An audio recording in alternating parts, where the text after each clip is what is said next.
પણ મન હજીએ મલકાય છે. મલકાતા મને જોરદાર ગરબા માટે ગરબા તાળી થઈ જાય. ઉત્સાહથી ભરાઈ ગયો. સંસ્કૃતિની સુવાસ મૂકી દરેક પળ યાદગાર થઈ ગયું.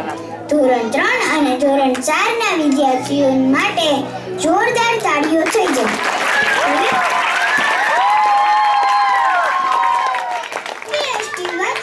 આપ સૌનો ખૂબ ખૂબ આભાર માનું છું. દરેક વાલીશ્રી આ બાલસભા કેવી લાગી તેનો અભિપ્રાય લખી વિદ્યાર્થી સાથે મોકલી આપશે.